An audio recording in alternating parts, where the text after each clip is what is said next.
মাই audio বুকে শুনছেন হুমায়ুন আহমেদ লিখিত উপন্যাস মাতাল হাওয়া। পড়ছি উপন্যাসের প্রথম পর্ব। পাঠিয়েছি সজল। ধন্যবাদ।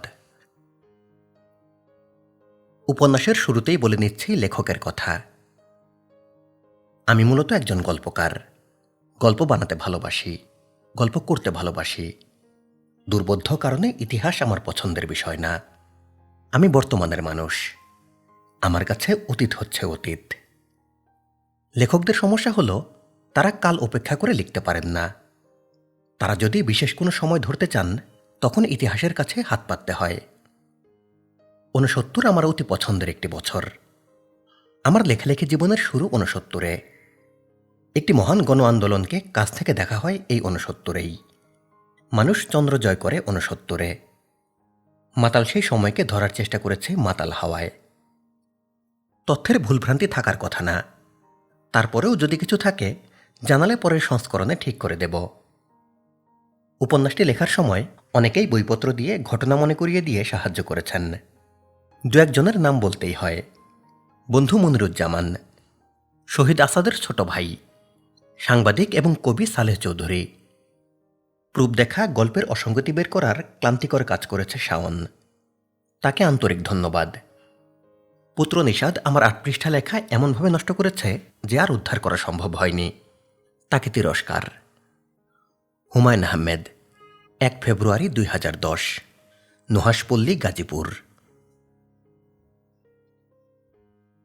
হাজেরা বিবি সকাল থেকেই থেমে থেমে ডাকছেন, হাবু কই রে, ও হাবু, হাবু।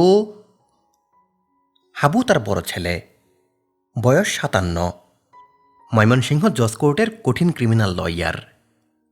জনশ্রুতি আছে তিনি একবার ১ গ্লাস খাঁটি গরুর দুধকে 7 আপ প্রমাণ করে আসামি খালাস করে নিয়ে এসেছিলেন। দুধের সঙ্গে আসামির কি সম্পর্ক সেই বিষয়টা অস্পষ্ট। হাজেরা বিবি যে ডাকসাইটে অ্যাডভোকেটকে হাবু ডাকছেন তার ভালো নাম হাবিব। হাবিব থেকে আদরের হাবু। এই আদরটা সঙ্গত কারণেই হাবিবের পছন্দ না। তিনি শান্ত গলায় অনেকবার মাকে বলেছেন, মা, আমার বয়সের একজনকে হাবু হাবু বলে ডাকা ঠিক না। একতলায় আমার চেম্বার, মক্কেলেরা বসে থাকে, তারা শুনলে কি ভাববে। হাজেরা বিবি বললেন, মা ছেলেকে ডাকে, এর মধ্যে ভাবাভাবির কি আছে? তোর মক্কেলদের মা তাদের ডাকে না, নাকি তাদের কারোর মা নাই? মা, আমার নাম হাবিব, তুমি আমাকে হাবিব ডাকো, হাবু ডাকো কেন? হাবু শুনলেই মনে হয় হাবা। হাজেরা বিবি বললেন, তুই তো হাবাই। লতিফার বিয়ের দিন কি করেছিলি মনে আছে? হি হি হি। এই তো মনে হয় সেই দিনের ঘটনা। তুই ন্যাংটা হয়ে দৌড়াচ্ছিস, তোর পিছনে একটা লাল রঙের রামছাগল। রামছাগলের মতলবটা ছিল খারাপ। হি হি হি। হাজেরা বিবির বয়স ৮১। দিনের পুরো সময়টা তিনি কুজো হয়ে পালঙ্কে ঠেস দিয়ে বসে থাকেন। রাতে তার একেবারেই ঘুম হয় না। সারা রাত জেগে থাকেন, ক্রমাগত কথা বলেন। বেশিরভাগ কথাই আজরাইলের সঙ্গে। তিনি আজরাইলের শরীরের খোঁজ খবর নেন। আদবের সঙ্গে জিজ্ঞেস করেন, আপনার শরীর ভালো? খুব পরিশ্রম যাইতেছে? আজ কয়জনের জান কবজ করছেন? তার মাথা খানিকটা এলোমেলো অবস্থায় আছে।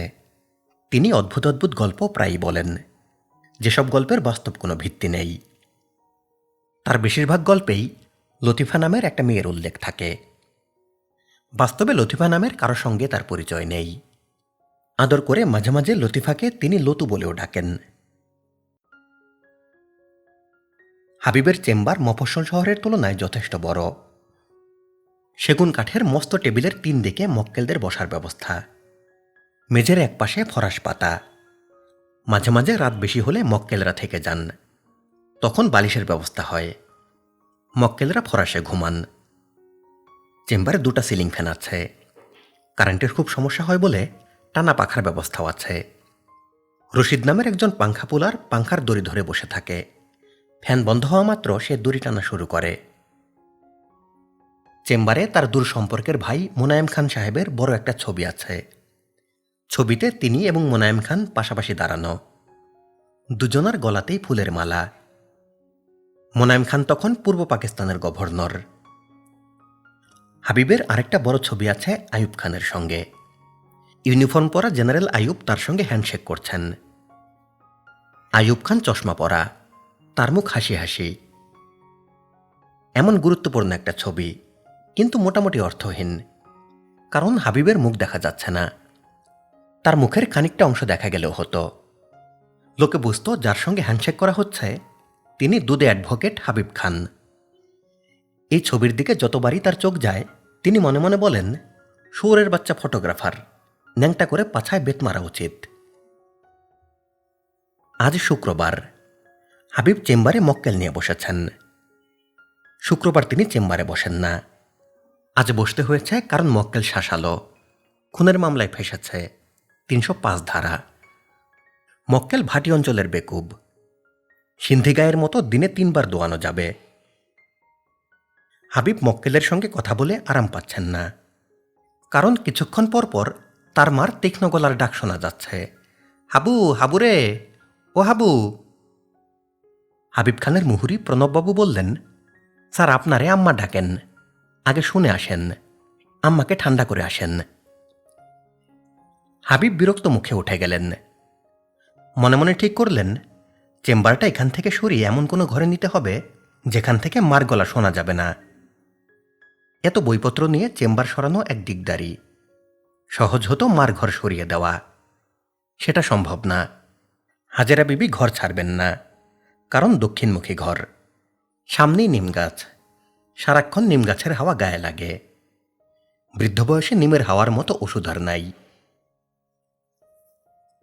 হাবিব মার খাটের পাশে দাঁড়িয়ে মুখ হাসি হাসি করে বললেন, ডাকেন কেন? হাজেরা বিবি বললেন, তুই আছিস কেমন? ভালো আছি। আর কিছু বলবেন? মক্কেল বসে আছে।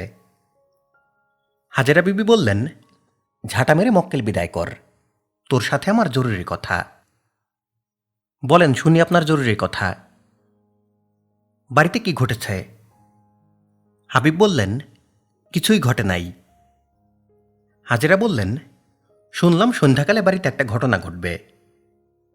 কি ঘটনা ঘটবে? বাড়িতে কাজী সাহেব আসতেছে, বিবাহ পড়াবে। হাবিব মার খাটের পাশে বসতে বসতে বললেন, সবই তো জানেন। আপনাকে বলেছে কে? যে আপনার কানে কথা তুলেছে তার নামটা বলবেন। কে বলেছে? নাম বললে তুই কি করবি? ফৌজদারি মামলা করবি? তোর বউ লাইলি বলেছে, এখন যা মামলা কর, বউরে জেলে ঢোকা। এই বাড়ির ভাত তার রুচে না, জেলের ভাত খাইয়া মোটা তাজা হইয়া ফিরুক। লাইলি আপনাকে কতটুকু বলেছে সেটা শুনি। কি বলেছে মনে নাই। সন্ধ্যাকালে কাজী আসবে, বিবাহ পড়াবে, এটা মনে আছে। ঘটনা কি সত্য?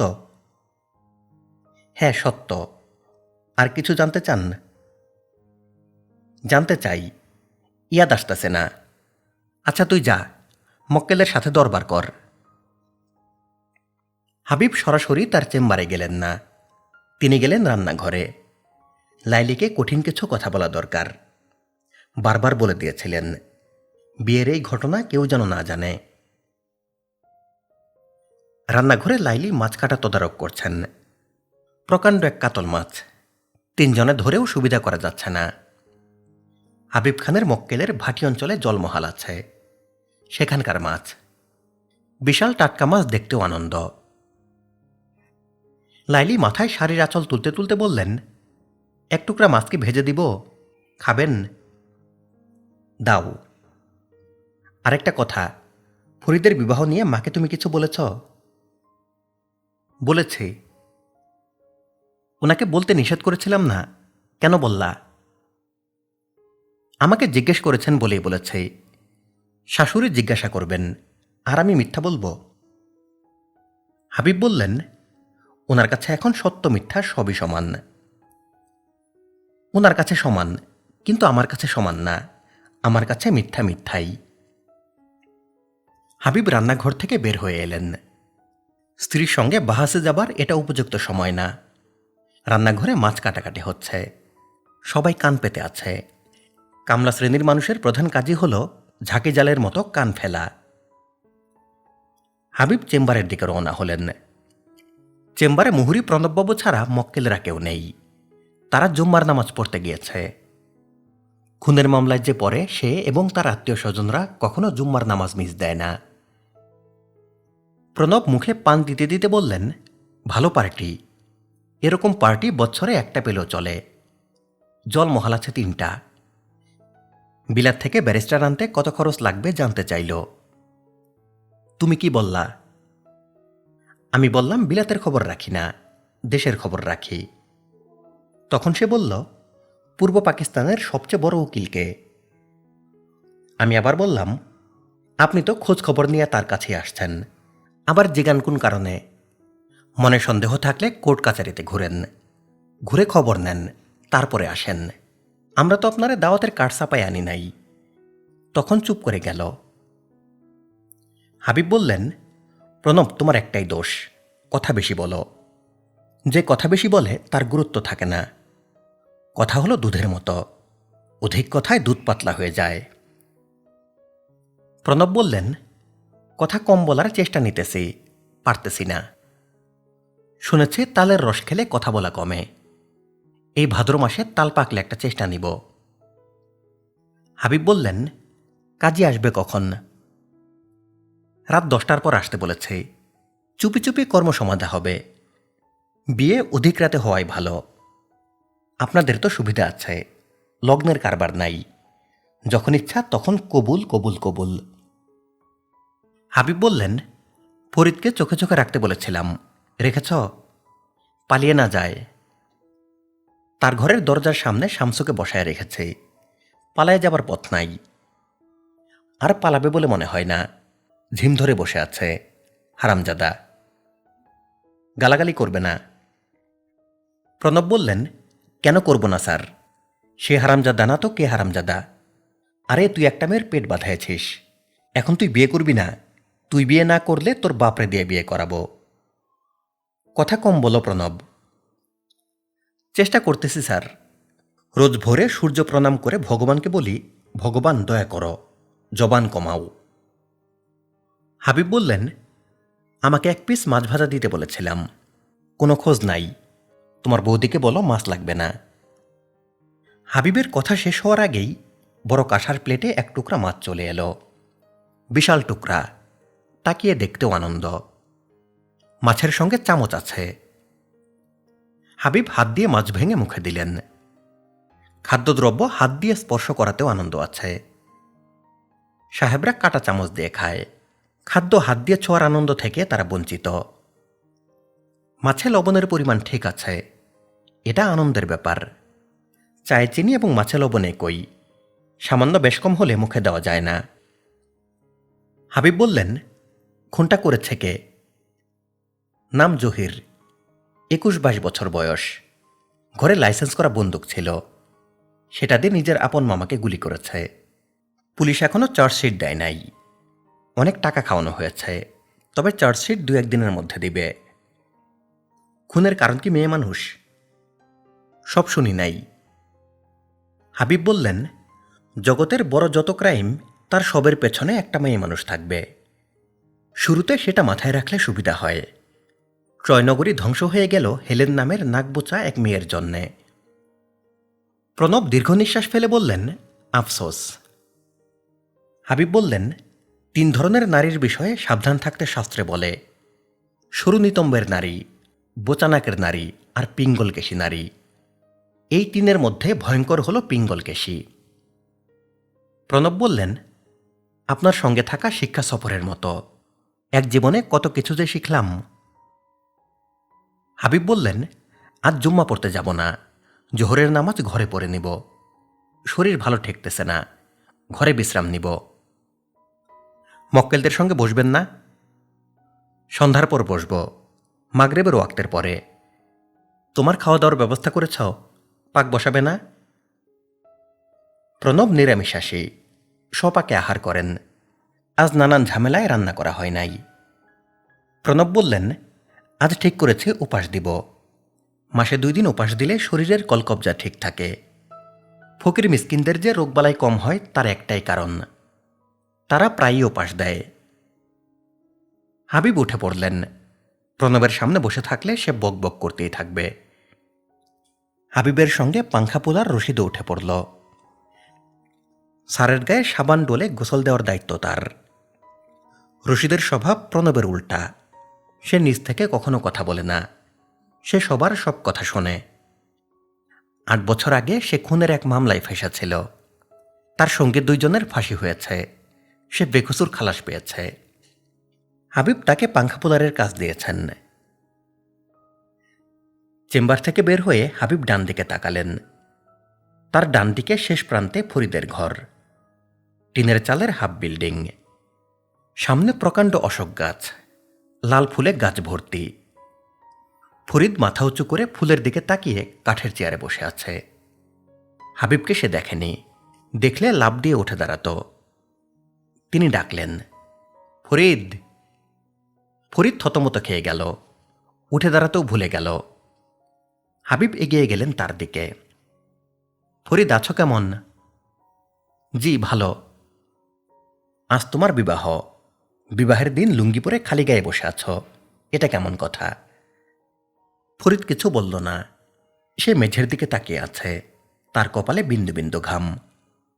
হাবিব বললেন, তোমাকে যে আমি বিশেষ স্নেহ করি এটা কি জানো? ফরিদ বিড়বিড় করে বলল, জানি। হাবিব বলল, বিশেষ স্নেহ করি বলেই এত বড় অন্যায়ের পরেও তোমাকে কোনো শাস্তি দেই নাই। অন্যায়টা যার সঙ্গে করেছ তার সঙ্গে তোমার বিবাহ দিয়ে দিচ্ছি। এখনো বলো, তোমার কোনো আপত্তি আছে? না। এই মেয়েকে তুমি আগে ব্যবহার করেছ বেশ্যার মতো, এখন সে তোমার স্ত্রী হবে, সেটা খেয়াল রাখবে। জি রাখব। প্রণবকে বলে দিব যেন নতুন পায়জামা পাঞ্জাবি কিনে দেয়। মাথার চুল কাটো, বিবাহের দিন চুল কাটা উত্তম সুন্নত। হাবিব দোতলায় উঠে গেলেন। সিঁড়ির শেষ মাথায় হঠাৎ তার পা পিছলাল। রশিদ পেছন থেকে দ্রুত ধরে ফেলায় বড় ধরনের দুর্ঘটনা ঘটল না। হাবিব সিঁড়ির শেষ ধাপের দিকে তাকিয়ে রইলেন। এই দুর্ঘটনা আজ প্রথম ঘটেনি, আগেও 2 বার ঘটেছে এবং একই জায়গায় ঘটেছে। এর মধ্যে কি কোনো ইশারা আছে? রশিদ বলল, স্যার দুঃখ পাইছেন? না। আজ তোমার পাংখা টানতে হবে না, ফরিদের বিবাহের ব্যাপারটা দেখো। যে আচ্ছা। আরেকটা কাজ করো, মাওলানা সাহেবের খবর দাও, তিনি যেন দোয়া পরে সিঁড়িটাতে ফু দেন। এই সিঁড়িতে দোষ আছে। যে আচ্ছা। ফরিদের সঙ্গে যার বিবাহ হবে তার নাম যেন কি? হঠাৎ করে নাম বিস্মরণ হয়েছে। তার নাম সফুরা। আচ্ছা ঠিক আছে, এখন তুমি যাও।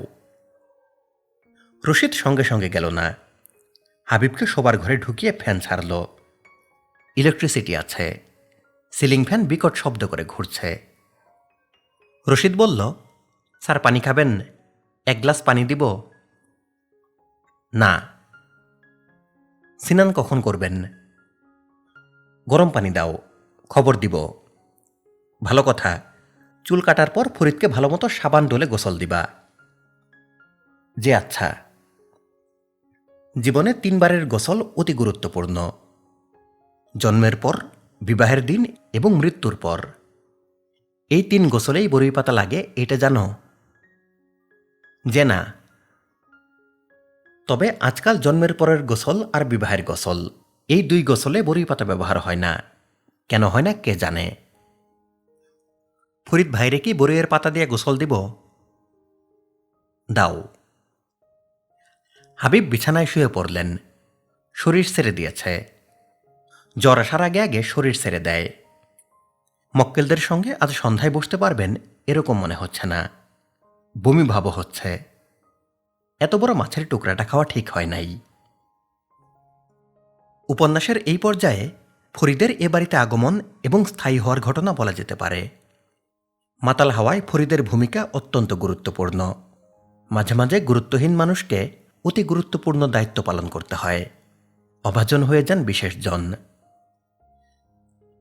শ্রাবণ মাসের সন্ধ্যাবেলা হাবিব মসজিদে মাগরিবের নামাজ শেষ করে ফিরছেন। রশিদ ছাতা হাতে তার পেছনে পেছনে আসছে। ছাতার প্রয়োজন ছিল না, বৃষ্টি পড়ছে না। তবে আকাশের অবস্থা ভালো না, মেঘ ডাকাডাকি করছে, যে কোনো সময় বৃষ্টি নামবে। ছাতা মেলে প্রস্তুত থাকা ভালো। হাবিব বাড়ির গেটের সামনে থমকে দাঁড়ালেন। গেটে হাত রেখে এক যুবক দাঁড়িয়ে আছে। যুবক তাকে দেখে ভয় পেয়ে গেট ছেড়ে সরে দাঁড়াল। অস্পষ্ট শব্দে বিড়বিড় করল, মনে হয় সালাম দিল। হাবিব বললেন, কে? নাম কি? ফরিদ। কিছু চাও? যে না। কিছু চাও না? তাহলে আমার বাড়ির গেট ধরে দাঁড়িয়ে আছো কেন? এই বাড়ির কারোর সঙ্গে দেখা করতে এসেছ? যে না। এই বাড়ির কাউকে চেনো? না। ঠিক মতো বলো, চুরি ডাকাতির ধান্দা আছে? ফরিদ বলল, স্যার আমি আরাম করে একবেলা ভাত খেতে চাই। দুপুরে খাওয়া হয় নাই? না। সকালে কি খেয়েছ? মুড়ি। ভাত খাও না কতদিন? 3 দিন। করো কি? ফার্মেসিতে চাকরি করতাম, চাকরি চলে গেছে। চাকরি কি জন্যে গেছে? চুরি করেছিলে? জি। কত টাকা চুরি করেছিলে? 200 টাকা আর কিছু ওষুধ। টাকা এবং ওষুধ কাকে পাঠিয়েছিলে? স্যার আমার মাকে। ওনার টিবি হয়েছিল। উনি কি বেঁচে আছেন? জি না, ওনার ইন্তেকাল হয়েছে। বাবা কি জীবিত? জি না। আসো আমার সঙ্গে, চেম্বারে গিয়ে বসো। খানা হতে দেরি হবে, অপেক্ষা করো। কি খেতে চাও? কষানো মুরগির সালুন আর চিকন চালের ভাত। আর কিছু না? জি না। চেম্বারের সামনের বেঞ্চিতে ফরিদ জুবুথুবু হয়ে বসে রইল। বৃষ্টি নেমে গেছে, সে বৃষ্টি দেখছে। রাতে সে আরাম করে খেতে পারবে, এই আনন্দেই তার চোখে পানি এসে গেছে। চোখের পানি আটকানোর কোনো চেষ্টা সে করছে না। আশেপাশে কেউ নেই যে তাকে দেখবে। ফরিদের বয়স 25। অসম্ভব রোগা একজন মানুষ। মাথার চুল কোকড়ানো, চোখ বড় বড়। সে মেট্রিকে 3টা লেটার নিয়ে ফার্স্ট ডিভিশনে পাশ করেছিল। কলেজে ভর্তি হতে পারেনি। সংসার চালানোর জন্যে ফার্মেসিতে চাকরি নিতে হয়েছিল। হাবিব ফরিদের খাবারের ব্যবস্থা করলেন। ঘরে মুরগি ছিল না। তিনি কষানো মুরগি রাখতে বললেন, কালিজিরা চালের ভাত করতে বললেন। রশিদকে বলে দিলেন, ফরিদকে থাকার জন্য যেন একটা ঘর দেওয়া হয়। যতদিন ইচ্ছা থাকবে, খাওয়া দাওয়া করবে। রশিদ বিস্মিত হয়ে তাকাল। হাবিব বললেন, বড় বড় বাড়ির শোভা হচ্ছে কিছু উটকা মানুষ, আশ্রিত মানুষ। এরা বাড়ির সঙ্গে যুক্ত না, কোনো কাজে করবে না, থাকবে, খাবে এবং লজ্জিত হয়ে জীবনযাপন করবে। এদের লজ্জাটাই বাড়ির শোভা, বুঝেছ? জি। তুমি বুঝো নাই, বোঝার প্রয়োজনও নাই। যা করতে বলেছে করো। এই ধরনের মানুষ কিছুদিন থাকে, তারপর একদিন কাউকে কিছু না বলে চলে যায়। 30 দিনের মাথায় চলে যায়। এই ছেলেও তাই করবে। ফরিদটা করেনি। সে 3 বছর ধরে আছে। সে নিজে থেকেই বাগানের গাছপালা দেখে, নানান জায়গা থেকে গাছ এনে লাগায়। আশেপাশে যখন কেউ থাকে না, তখন নিচু গলায় গাছের সঙ্গে কথা বলে। তেঁতুল গাছের সঙ্গে তার একদিনের কথাবার্তার নমুনা। আছো কেমন? ছোট হয়ে আছো, বিষয় কি? আদর যত্নের কি কমতি হইতেছে? গোবর সার, পচা খোল সবই তো পাইছরে বাপধন। আরও কিছু কি লাগবে? লাগলে বলো। সর্বনাশ, পাতায় পোকা ধরছে। দাঁড়াও, নিমের ডাল দিয়ে ঝাড়া দিব। নিমের ডালের ঝাড়া হইল কোরামিন ইনজেকশন। তবে তোমার পোকায় ধরা ডাল ফেলে দিব। একটু কষ্ট হবে, উপায় কি? বিশাল কাতল মাছ রান্না হয়েছে। হাবিব খেলেন না, তার জ্বর এসেছে। জ্বর গায়ে নিয়েই গোসল করেছেন। এতে সামান্য আরাম পাচ্ছেন। ঘুম এসেছে। ঘুমের মধ্যে স্বপ্ন দেখছেন। অসুস্থ অবস্থায় স্বপ্নগুলিও অসুস্থ হয়। তিনি স্বপ্ন দেখলেন, হাতির পিঠে করে নদী পার হচ্ছেন। নদীতে প্রবল স্রোত। হাতি ঠিকমতো সাঁতরাতে পারছে না। মাহুত মুখে হটহট করছে। হাতি সামলানোর চেষ্টা করছে, পারছে না। রাত 10টায় তার ঘুম ভাঙানো হলো। ছোট্ট সমস্যা নাকি হয়েছে। কাজী সাহেব এসেছেন, সব প্রস্তুত। শুধু সফুরা এখন বলছে সে কবুল বলবে না, বিবাহ করবে না। খবর নিয়ে এসেছেন প্রণববাবু। তাকে চিন্তিত এবং ভীত মনে হচ্ছে। হাবিব বললেন, বিবাহ করবে না? পেটে বাচ্চা নিয়ে ঘুরবে? বড় বাড়ির ইজ্জত নষ্ট করবে? প্রণব চুপ করে রইলেন। হাবিব বললেন, নৌকা ঠিক করো, মেয়েটাকে নৌকায় তুলে দাও। নৌকা তাকে ভাটি অঞ্চলে ছেড়ে দিয়ে আসবে। সেখানে সে যা ইচ্ছা করুক। এই জাতীয় মেয়ের স্থান হয় বেশ্যাপল্লীতে। শেষ পর্যন্ত সে সেইখানেই যাবে। প্রণব বললেন, ফরিদকেও নাওয়ে তুলে দেই, মেয়ের সাথে বিদায় হয়ে যাক। না, সে তো বিবাহ করতে রাজি হয়েছে। যে মেয়ে তার সঙ্গে রাত কাটিয়েছে সে ভালো মেয়ে না। অন্যের সঙ্গেও সে এই কাজ করতে পারে। তারপরেও ফরিদ বিবাহে মত দিয়েছে। এরে ছোট করে দেখা ঠিক না। তার দোষ এতে কিছুটা কাটা গেছে। মেয়েটাকে বিদায় করে আমাকে খবর দাও, যেন শান্তিমতো ঘুমাতে পারি। প্রণব চলে গেলেন এবং ৮ ঘন্টার মধ্যে জানালেন সমস্যার সমাধান হয়েছে। সফুরার সঙ্গে ১০১ টাকা কাবিনে ফরিদের বিবাহ হয়েছে।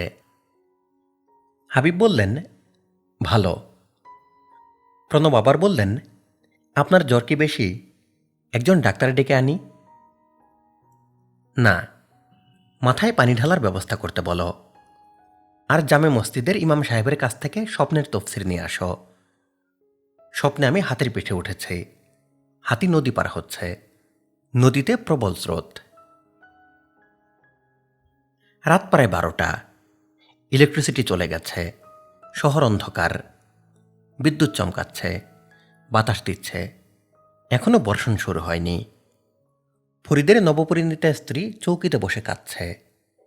তার মুখ জানালার দিকে ফেরানো বলে ফরিদ মুখ দেখতে পাচ্ছে না। চৌকির উপর মশারি খাটানো। বাতাসে নৌকার পালের মতো মশারি উঠছে। ফরিদ মশারি ঠিক করতে ব্যস্ত। ঘরে হারিকেন জ্বলছে। তবে হারিকেন দপদপ করছে। যে কোনো সময় হারিকেনও নিববে। ফরিদ বলল, অনেক রাত হয়েছে, শুয়ে পড়ো। সফুরা বলল, আপনি আমার সাথে কথা কবেন না, আমার গায়ে হাত দিবেন না। শৈলে যদি হাত দেন দাও দিয়ে কোপ দিব, হাত ফালাইয়া দিব। আমি কি দোষ করলাম? দোষ করেন নাই? না, তুমি জানো, আল্লাহ পাক জানেন, তোমার সঙ্গে আমার কিছু হয় নাই। কারোর সঙ্গেই কিছু হয় নাই। আমি সেরকম মানুষ না। তুমি মহাবিপদে পড়েছিলা বলে সাহায্য করেছে। একবার আমিও মহাবিপদে পড়েছিলাম। স্যার সাহায্য করেছেন। একজনের বিপদে অন্যজন সাহায্য করবে, এইটাই নিয়ম। সফুরা বলল, যে দোষ করেন নাই সেই দোষ নিজের ঘাড়ে কি জন্য নিয়েছেন? একটা কারণ আছে, কোনো একদিন তোমারে বলবো। কান্দন বন্ধ করো। আমি সারা রাত কাঁদব। আপনার অসুবিধা আছে? আমি ঘুমাইতে পারবো না, এইটাই অসুবিধা। আজ রাইতে আপনি ঘুমাইতে পারবেন? কেন পারবো না? আপনি মানুষ না, আপনি গাছ। গাছের সাথে যে কথা বলে সে গাছই হয়। আমি গাছের সাথে কথা বলি, তুমি জানো? সবেই জানে। ফরিদ বলল, এই তো তোমার কান্দা বন্ধ হইছে। তুমি অত্যধিক সুন্দর মেয়ে, এইটা আগে নজর করি নাই। সফরা বলল, আগে নজর করলে কি করতেন? ইশারা দিতেন? বিছানার ইশারা? ছি, এমন চিন্তা করবা না। সব মানুষ একরকম না। কিছু মানুষ আছে ফেরেশতারও উপরে। সফুরা বলল, মানুষ তো ফেরেশতার উপরেই। ফেরেশতার যে সর্দার সে মানুষে সালাম করছিল। বাহ, সুন্দর বলেছ। সব মানুষই ফেরেশতার উপরে। তোমার কথা শুনে মনে বল পেয়েছে। সফুরা বলল, আমি একটা নটি মাগি। আমার কথা শুনে মনে বল পেয়েছেন? নিজের বিষয়ে এইভাবে বলবা না।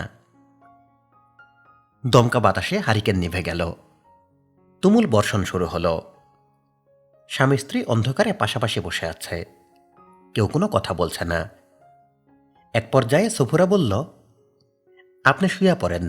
আপনি বসে আছেন কোন দুঃখে? ঠান্ডা বাতাস ছাড়ছে, আরামে ঘুম দেন। মাথা টিপ্পা দিতে বললে মাথা টিপ্পা দিব। ফরিদ বলল, গল্প শুনবা? একটা গল্প বলবো? বলতে চাইলে বলেন। আমার গাছ ভাবছেন? ভাবছেন গাছের মতো আমিও আপনার গপ শুননা মজা পাব? আমি গাছ না। ফরিদ বলল, এক কাঠুরের গল্প।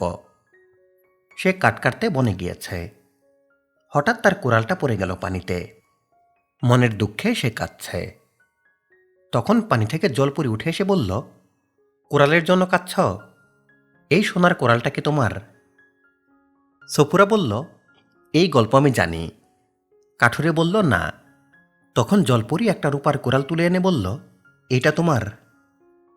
কাঠুরে বলল, না, আমার কোরাল লোহার। তখন তার ভালো মানুষই দেখে জলপরি খুশি হয়ে 3টা কোরালি দিয়ে দিল। ফরিদ বলল, আমি যে গল্পটা বলবো সেটা এখানেই শেষ না, আরেকটু আছে।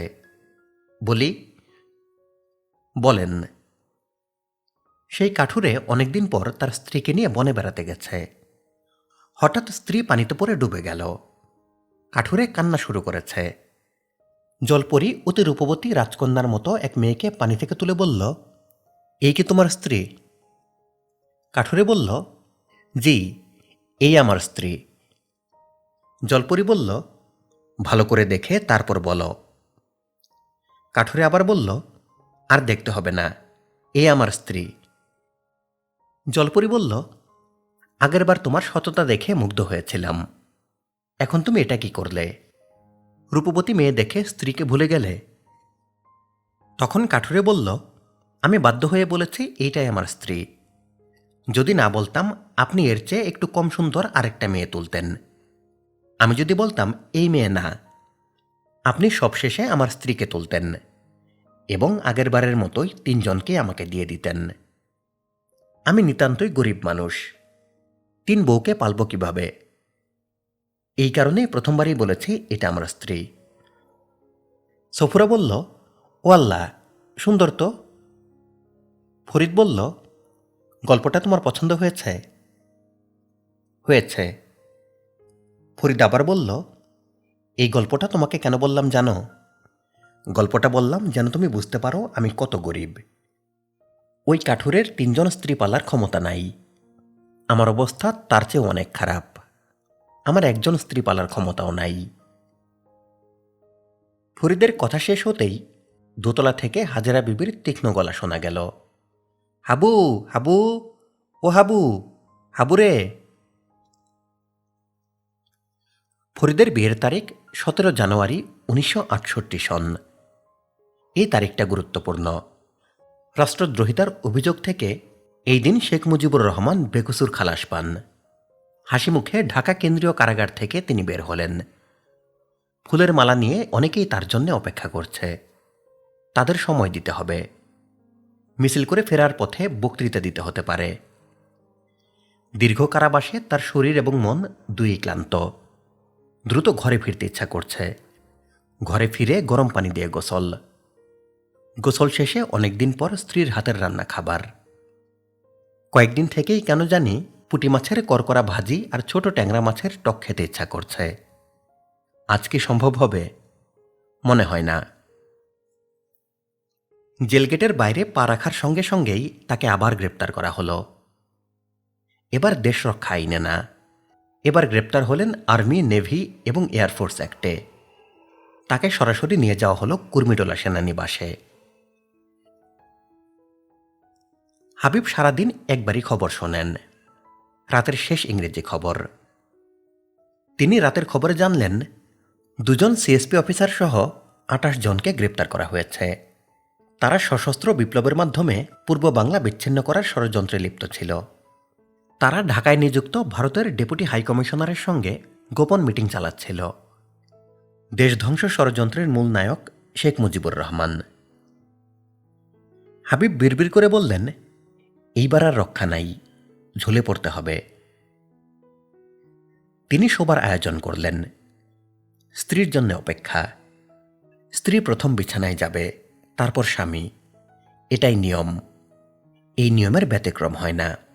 ব্যতিক্রম হলে স্বামীর আয়ু কমে। লাইলি পানের বাটা নিয়ে ঢুকলেন। হাবিব পানের বাটা থেকে এক টুকরা লং নিয়ে মুখে দিলেন। লাইলি বললেন, একজন নির্দোষ মানুষের আপনারা দোষী করলেন। কে নির্দোষ? কার কথা বলো? ফরিদের কথা বলি। সে নির্দোষ কিভাবে জানো? লাইলি হাই তুলতে তুলতে বললেন, জানি। হাবিব বললেন, বেশি জানবা না এবং বেশি বুঝবা না। যারা বেশি জানে এবং বেশি বুঝে তারাই বিপদে পড়ে।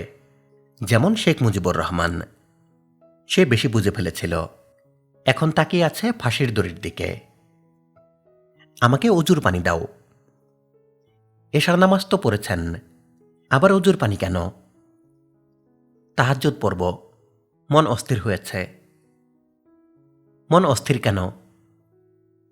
এত কথা তোমারে বলতে পারবো না। অজুর পানি দিতে বলেছে, পানি দাও। আরেকটা কথা, এই বছর এখনো খেজুরের রস খাওয়া হয় নাই, কাল সকালে খেজুরের রস খাব। হাবিব চেম্বারে বসেছেন, তার সামনে মক্কেলরা বসা। সামনের সারিতে বসেছে 3 জন, তাদের পেছনে বোরকা পরা এক মহিলা। এমন কঠিন বোরকা যে মুখও দেখা যাচ্ছে না। এই গরমেও বোরকা পরা মহিলার গায়ে কাজ করা হলুদ রঙের চাদর। হাবিবের সঙ্গে প্রণব বসে আছেন। প্রণবের মুখ ভর্তি পান। রশিদ পাংখা টেনে যাচ্ছে। হাবিব তীক্ষ্ণ দৃষ্টিতে মক্কেলদের চোখের দিকে তাকালেন। কথাবার্তা শুরুর আগে তাদের ভাবভঙ্গি দেখা প্রয়োজন। সবচেয়ে বয়স্ক জনের গায়ের রং পাকা ডালিমের মতো, চুলদারি সবই ধবধবে সাদা। তার দৃষ্টি ভরসাহারা, চোখের নিচে কালি। তিনি লম্বা আঁচকান পরেছেন, তার হাতে তসবি।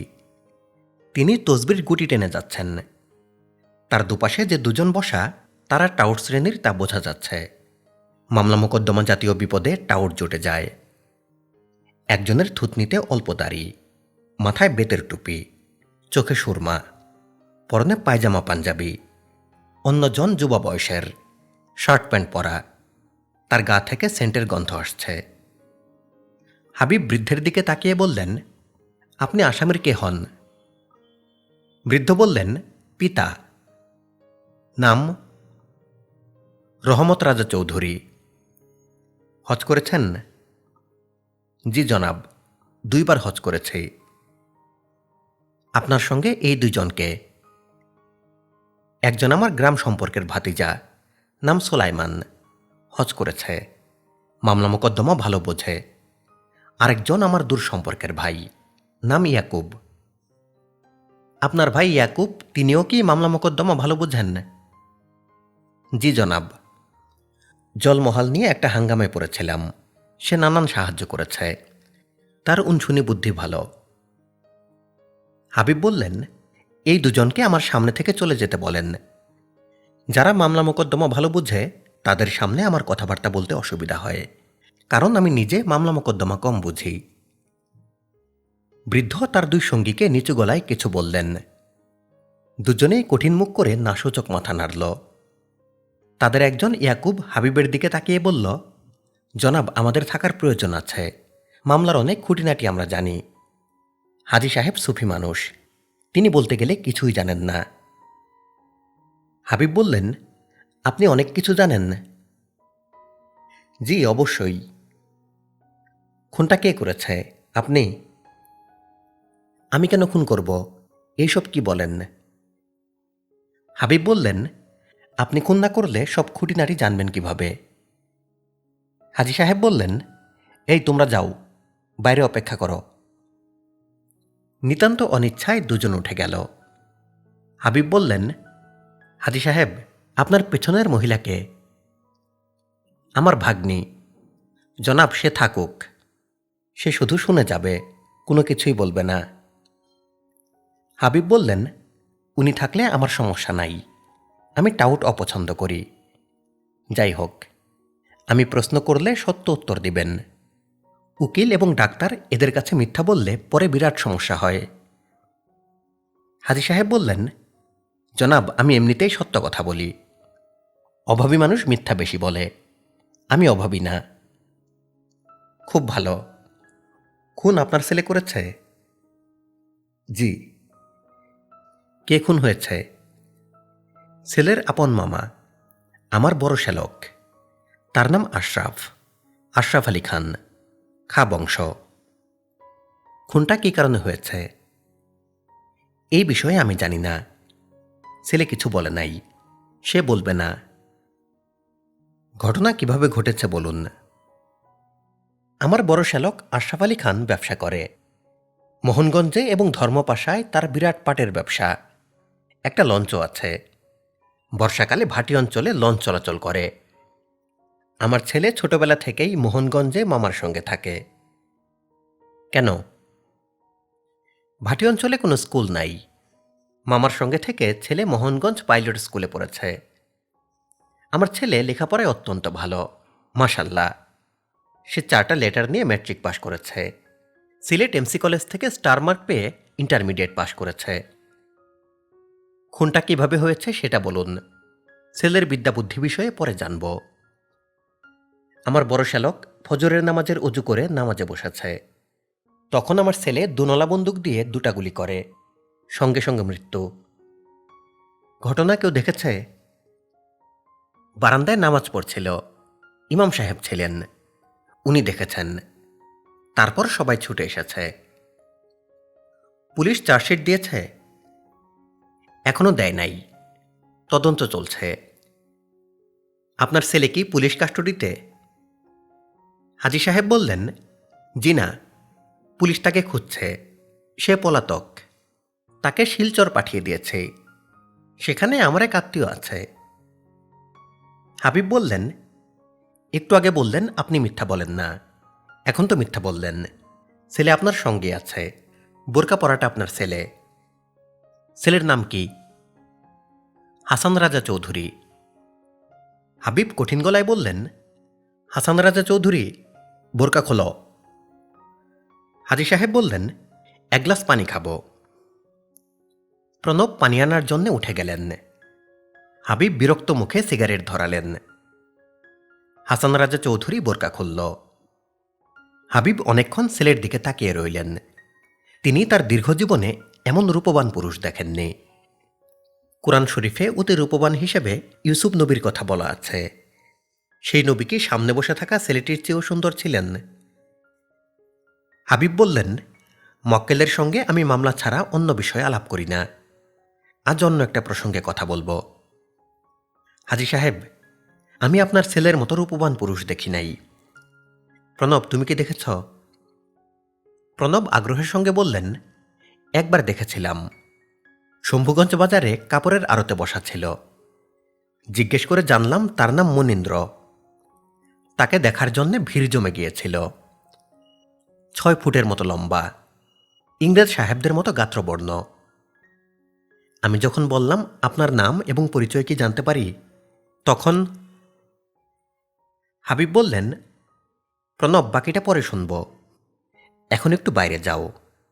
রশিদ, তুমিও যাও। আমি এই দুজনের সঙ্গে প্রাইভেট কিছু কথা বলবো। প্রণব অপ্রসন্ন মুখে উঠে গেলেন। মামলা মোকদ্দমার প্রাইভেট কথায় তিনি থাকবেন না কেন তা বুঝতে পারছেন না। হাবিব বললেন, হাজী সাহেব, আপনার মামলা আমি নিব। ছেলের পলাতক থাকা ঠিক না। পলাতক থাকার অর্থ অপরাধ স্বীকার করে নেওয়া। খুনের মামলায় পলাতক আসামির বেশিরভাগ সময় মৃত্যুদণ্ড হয়। হাজী সাহেব বললেন, ছেলেকে কি পুলিশের হাতে তুলে দিব? এখনো না, যখন বলবো তখন। আরও মাসখানেক সে পলাতক থাকতে পারে। আমি মামলা গুছিয়ে আনার পর সে পুলিশের কাছে ধরা দিবে। তবে আপনি যে ছেলেকে বোরকা পরিয়ে সঙ্গে সঙ্গে রাখছেন তা ঠিক না। আপনার 2 সঙ্গীও বিষয়টা জানে, এটাও ঠিক না। ছেলে এমন জায়গায় থাকবে যে আপনি ছাড়া আর কেউ জানবে না। হাজী সাহেব বললেন, আমার এমন কোনো জায়গা নাই। শিলচরে আমার খালাতো ভাই থাকে। ছেলে সেখানে যেতে রাজি না। আপনি কোথায় থাকেন? আমি হোটেলে উঠেছি। হোটেলের নাম আল হেলাল। আপনার ছেলেও আপনার সঙ্গে থাকে? জি। আপনার 2 সঙ্গীকে না জানিয়ে ছেলেকে আমার এখানে দিয়ে যাবেন। সে আমার এখানে লুকিয়ে থাকবে। আপনি একা পারবেন না। আমার পাংখা পোলার রশিদকে পাঠাবো। সে অতি বিচক্ষণ। আমার এখানে ছেলেকে রাখতে আপনার আপত্তি আছে? হাজী সাহেব বললেন, জি না জনাব, ছেলের মত আছে কিনা একটু জেনে নেই। হাবিব কঠিন গলায় বললেন, আপনার ছেলের মতামত বলে এখন কিছু নাই। যেদিন মামলার রায় হয়ে যাবে, হাইকোর্ট থেকে আপিলের ফলাফল হাতে আসবে, তখন তার মতামত শুরু হবে। হাজী সাহেব বললেন, আমি খবর নিয়েছি অনেক খুনের আসামিকে আপনি ছাড়িয়ে নিয়ে এসেছেন। আমার ছেলেকে কি ছাড়িয়ে আনতে পারবেন? ছেলে যদি বলে আমি খুন করেছি, তাহলে ছাড়িয়ে আনতে পারবো না, তাকে ফাঁসিতে ঝুলতে হবে। এই প্রথম হাসান রাজা চৌধুরী মুখ খুলল। সে শান্ত গলায় বলল, আমি মিথ্যা কথা বলবো না। হাবিব বললেন, তাহলে তো বাবা আমার কাছে খামাখা এসেছ। সত্যি কথা বলে ফাঁসিতে ঝুলে পড়ো। তোমাকে আমি একটা কথা বলি, তুমি ফাঁসিতে ঝুললে আমার কিছু যায় আসে না, আবার তুমি খালাস পেয়ে নৌকা বাইস খেললেও কিছু যায় আসে না, বুঝেছ? হাসান বলল, জি। হাবিব বললেন, আমার অনুমান শক্তি ভালো। তুমি খুনটা কেন করেছ সেটা আমি অনুমান করতে পারি। বলবো আমার অনুমান? হাসান বলল, না। হাবিব উঠে দাঁড়াতে দাঁড়াতে বললেন, চিন্তা ভাবনা করে ঠিক করুন কি করবেন। হাজী সাহেব বললেন, আপনি কি চলে যাচ্ছেন? জি। গভর্নর মোনায়েম খানকে আজ বার কাউন্সিল থেকে একটা সংবর্ধনা দেওয়া হবে। আমি বার কাউন্সিলের প্রধান। সময় 1968। এশিয়ার লৌহমানব বলে স্বীকৃত আইয়ুব খান হাসি হাসি মুখে পাকিস্তানের সব ক্ষমতার স্বাদ গ্রহণ করছেন। পূর্ব এবং পশ্চিম দুই পাকিস্তানেই তার উন্নয়নের 10 বছর পালিত হচ্ছে। বিপুল উৎসাহ এবং উদ্দীপনা। পূর্ব এবং পশ্চিম পাকিস্তানের সংহতি আরও প্রবল করার বাসনায় তিনি এক সভায় ঘোষণা করলেন, বাংলা উর্দু মিলিয়ে এক নতুন ভাষা পাকিস্তানে তৈরি করা হবে। ভবিষ্যতের পাকিস্তানিরা এই ভাষাতেই কথা বলবে। সঙ্গে সঙ্গেই ঢাকা বিশ্ববিদ্যালয়ের একাডেমিক কাউন্সিল ঘোষণা করল, বাংলা বর্ণমালা লিখন রীতির সংস্কার করা প্রয়োজন। পূর্ব পাকিস্তানে মোনায়েম খান নামের একজনের রাজত্বকাল। তার উত্থানের গল্পটি এরকম।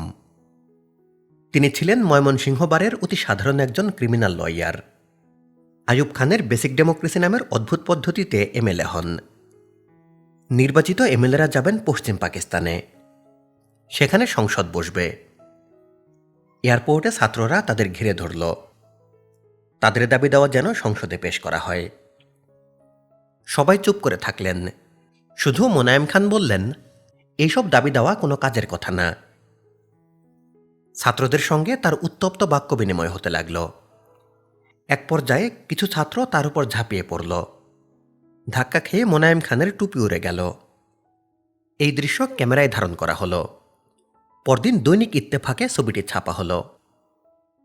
আইয়ুব খান বুঝে গেলেন মোনায়েম খানকে তার প্রয়োজন। তিনি শুরুতেই তাকে করলেন স্বাস্থ্যমন্ত্রী, কিছুদিন পরেই গভর্নর। মোনায়েম খানকে নিয়ে মজার মজার সব গল্প। যেমন তিনি রাতে ঘুমানোর সময় বুকের উপর একটা বই নিয়ে ঘুমান। বইটির নাম ফ্রেন্ডস নট মাস্টার্স। বইটির লেখক আইয়ুব খান। তিনি নাকি টিভি এবং বেতারের দুই প্রধানকে গভর্নর হাউজে চা খেতে ডেকে নিয়ে বলেছেন, আমার সম্পর্কে কিছু অপপ্রচার আছে, আমি নাকি রবীন্দ্রসঙ্গীত বিরোধী। অবশ্যই না, রবীন্দ্রসঙ্গীত আমাদের সংস্কৃতির অবিচ্ছেদ্য অঙ্গ। তবে আমি চাই এখন থেকে রবীন্দ্রসঙ্গীত আপনারা মুসলমান গীতিকারদের দিয়ে লেখাবেন। বেতার এবং টিভিতে মুসলমানদের লেখা রবীন্দ্রসঙ্গীত ছাড়া অন্য কোনো রবীন্দ্রসঙ্গীত প্রচার নিষিদ্ধ। বলেন আলহামদুলিল্লাহ। আনন্দমোহন কলেজের প্রিন্সিপাল নিযুক্তি নিয়েও গল্প আছে। মোনায়েম খান ঠিক করলেন তিনিই প্রিন্সিপাল নির্বাচন করবেন। ঠিক মানুষকে নিতে হবে, নয়তো সমস্যা। দুজন ক্যান্ডিডেটের একজনকে বললেন, সকালে কি দিয়ে নাস্তা করেছেন? তিনি বললেন, পরোটা ডিম ভাজি। কর্তা খুশি রাখার ব্যাপারে ঢাকা বিশ্ববিদ্যালয়ের সুনাম আছে। বঙ্গবন্ধু শেখ মুজিবুর রহমান যখন বাকশাল করেন, তখনও ঢাকা বিশ্ববিদ্যালয়ের সব শিক্ষক বাকশালে যোগদান করার সিদ্ধান্ত নেন। এই ক্যান্ডিডেট সঙ্গে সঙ্গে বাতিল হয়ে গেলেন, কারণ ডিম হিন্দুয়ানি শব্দ। যে ডিম বলবে সে ইসলামী তমোদ্দনের একজন হবে না। অন্য ক্যান্ডিডেট বললেন, রুটি আর আন্ডা ভাজি দিয়ে নাস্তা করেছে। সঙ্গে সঙ্গে তিনি প্রিন্সিপাল নিযুক্ত হলেন, কারণ আন্ডা মুসলমানি শব্দ। তবে তাকেও মোনায়েম খান বললেন, আন্ডা না বলে আপনি যদি বৈদা বলতেন তাহলে আমি আরও খুশি হতাম। বৈদা হলো ডিমের খাস আরবি। অনেকেই বৈদা বলে, আপনার বলতে অসুবিধা কি? এখন থেকে বৈদা বলবেন। মোনায়েম খান তার রাজত্বকালে অতি গুরুত্বপূর্ণ যে কাজটি করলেন তা হল এনএসএফ নামের ছাত্র সংগঠনকে পুরোপুরি গুপ্ত বাহিনীতে রূপান্তর করা। তিনি এর প্রয়োজনীয়তা বুঝতে পেরেছিলেন। এনএসএফকে গুন্ডামির অলিখিত লাইসেন্স দেওয়া হলো। বিষয়টা পুলিশ বাহিনীকেও জানানো হলো। এই সরকারি দলের একজনের নাম পাঁচপাত্তুর। সে ঢাকা বিশ্ববিদ্যালয়ের শহীদুল্লাহ হলে থাকে। হাতে সাইকেলের চেন নিয়ে ঘুরে বেড়ায়। মাতাল হাওয়া গ্রন্থে পাঁচপাত্তুরের ভূমিকা আছে বলেই তার বিষয়ে বিস্তারিত বলা হচ্ছে। শুরুতে পাঁচপাত্তুর নামকরণের ইতিহাসটা বলা যাক। তার আসল নাম সাইদুর। তার বাবা বিএম কলেজের শিক্ষক। সে ছিল এমএসসি পার্ট 2 এর ছাত্র। তার ঘরের দরজায় নিজের নাম লেখা। নামের শেষে লেখা 5 পার্ট 2। 5 পার্ট 2 থেকে হয়েছে পাঁচপাত্তুর। বিশ্ববিদ্যালয়ে সে তার পূর্ণ ক্ষমতা যে ঘটনাটি দিয়ে দেখালো তা হল, এক রাতে রেলওয়ে কলোনি থেকে অল্প বয়সে দুজন প্রস্টিটিউট নিয়ে এলো। শহীদুল্লাহ হলের মাঠে তাদেরকে দিয়ে নগ্ন নৃত্যের ব্যবস্থা করল। সে নিজেও চেন ঘুরিয়ে ঘুরিয়ে কিছুক্ষণ নাচল। শহীদুল্লাহ হলের ছাত্র শিক্ষকরা হতভম্ব হয়ে এই দৃশ্য দেখল। এনএসএফ নামক সংগঠনটির প্রেসিডেন্টের নাম জমির আলী, সেক্রেটারি মাহবুবুল হক দোলন। এই দুজন খুব সম্ভব এসএম হলে থাকত। তবে এনএসএফের মূল ঘাঁটি ছিল সদ্য নির্মিত মহসিন হল। এরা সরকারি হাউস টিউটরের জন্য বানানো চমৎকার একটি উইং দখল করেছিল। সাধারণ ছাত্রদের টাকায় কেনা খাবার দাবারের একটি অংশ চলে যেত তাদের কাছে।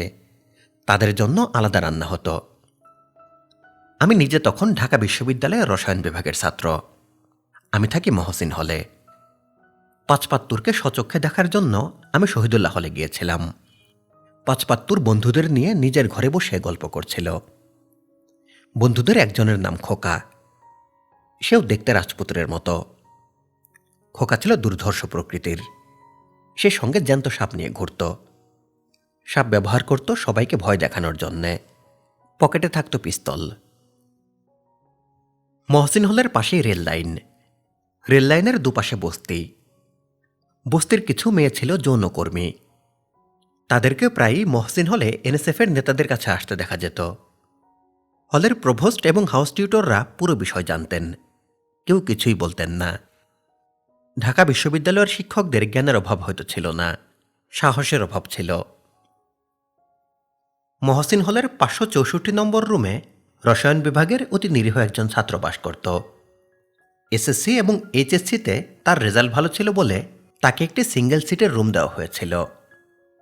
এই বেচারা এনএসএফের নেতাদের ভয়ে সারাক্ষণ অস্থির হয়ে থাকত।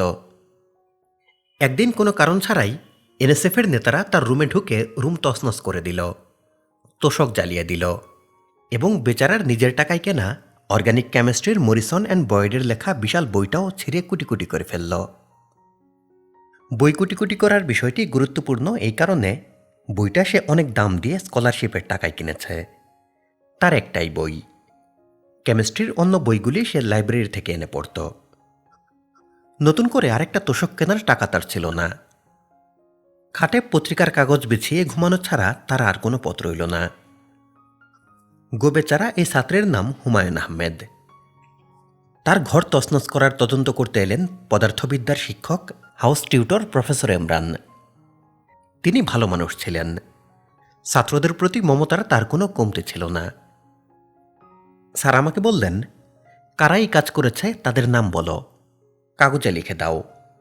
তদন্তে সত্যি প্রমাণিত হলে কঠিন শাস্তি হবে, হল থেকে বের করে দেওয়া হবে। আমি নাম কাগজে লিখে স্যারের কাছে দিলাম। তিনি নামের তালিকা পড়ে ঝিম ধরে গেলেন এবং বললেন, পলিটিক্স ছেড়ে দাও, পলিটিক্স করো বলেই এই ঘটনা ঘটেছে। আমি বললাম, স্যার আমি পলিটিক্স করি না। ইমরান স্যার হুঙ্কার দিয়ে উঠলেন, আবার মিথ্যা কথা বলে, বেয়াদব ছেলে, সিট ক্যান্সেল করে দেব। তুমি পলিটিক্স করো না, তার খামাখা তোমার ঘর জ্বালিয়ে দিয়েছে। আমাকে তুমি কি ভাবো? আমি দুধু খাই? স্যার নাম লেখা কাগজ আমার হাতে ফেরত দিয়ে চলে গেলেন। সন্ত্রাসের সামনে বিশ্ববিদ্যালয়ের শিক্ষকরা আগেও মাথা নিচু করে থাকতেন, এখনও থাকেন। 68 এবং 69-এর মাতাল হাওয়া আমার গায়ের উপর দিয়ে গিয়েছে। কিছু অভিজ্ঞতা উপন্যাসের ফাঁকে ফাঁকে ঢুকিয়ে দেব। উপন্যাসের কাঠামো নির্মাণে এই বিষয়টা চলে না, তবে মাতাল হাওয়া কখনোই নিয়ম মানে না। বইটির বাকি অংশ শুনতে সাথেই থাকুন। বাকি অংশের ভিডিও লিংক এই ভিডিওর ডেসক্রিপশনে দেওয়া আছে।